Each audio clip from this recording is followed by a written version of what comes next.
Hey guys, it's Sandra here again. Today I'm going to show you some different moves for your arms. So a few weeks ago, I showed you some hip moves. That was high intensity interval training.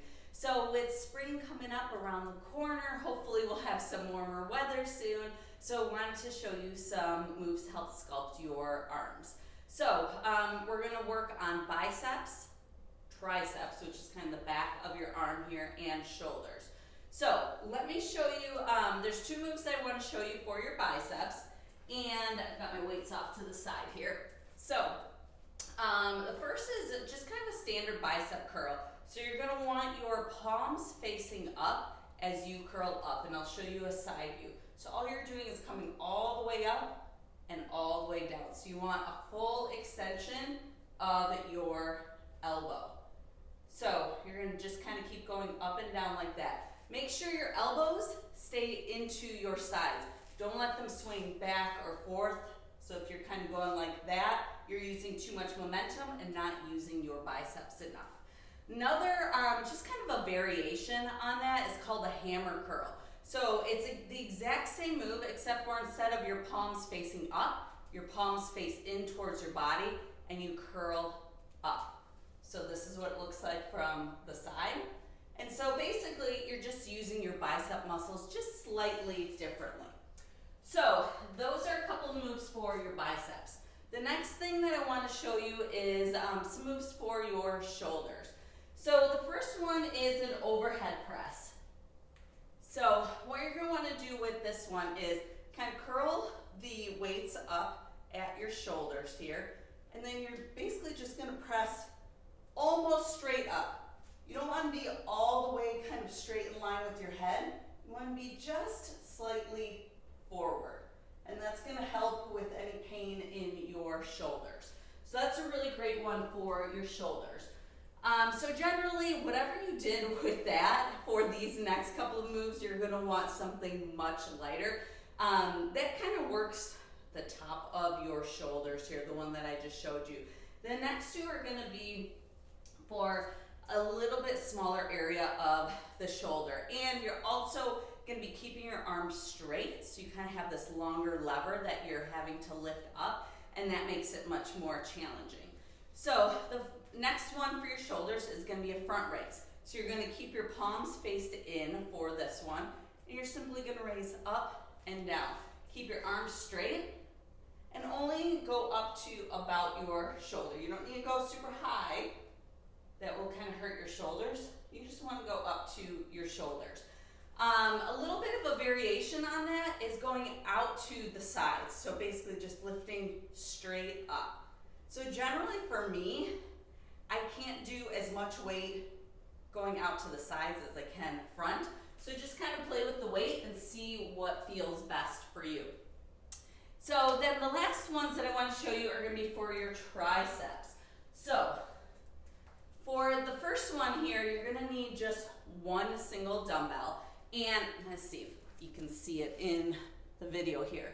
There's a very specific way you want to hold it. So you kind of put it kind of in that area between your index finger and your thumb, and then you wrap your other finger around it as well. So it's kind of in between the index finger and thumb of both hands.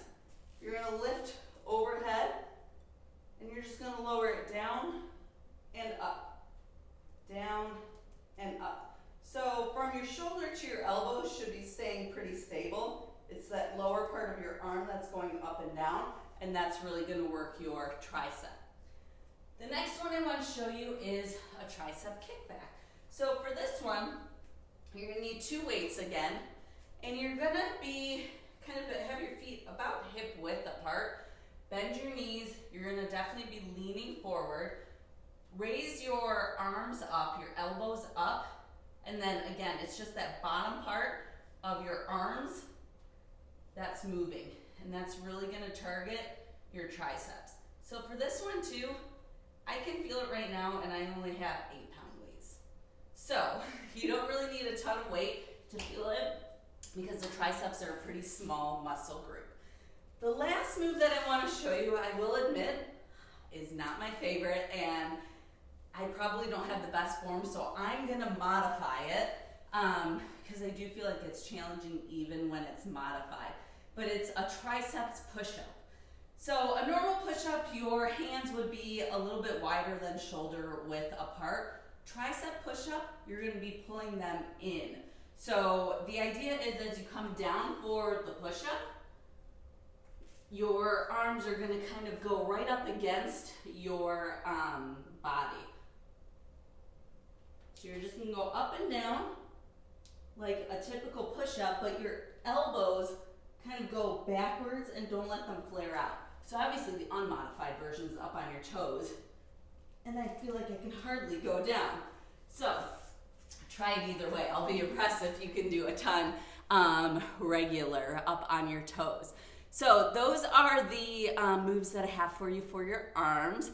I would suggest doing 8 to 10 reps per set and do 2 to 3 sets of each one. And I think that'll give you a really great workout for your arms. Now, of course, if you go a little bit lighter on the weights, you are going to want to maybe do a little bit more reps. You know, maybe you do 15 reps in each set. As you go heavier, you can do even, 6 to 8 if you're going really heavy. Another variation that I do want to show you for all the moves like this, you can actually also use a resistance band. So some of you might already have something like this. They're fairly inexpensive, and you can use it for pretty much any move that you would use a dumbbell for.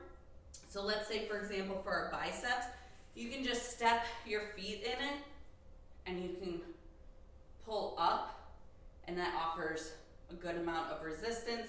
You can even kind of adjust how you stand. So this is going to give me even more resistance because I have more on the floor. And these bands come in different colors that represent the different weights. So you can get ones that offer more or less resistance depending on where you're at in your fitness journey. So I hope these were helpful. If you need any more help, if you need maybe some additional exercises that you want to try, or maybe you have some sort of injury or something like that and just need some variations on things, don't hesitate to reach out. I am more than happy to help and give you some suggestions. Thanks so much.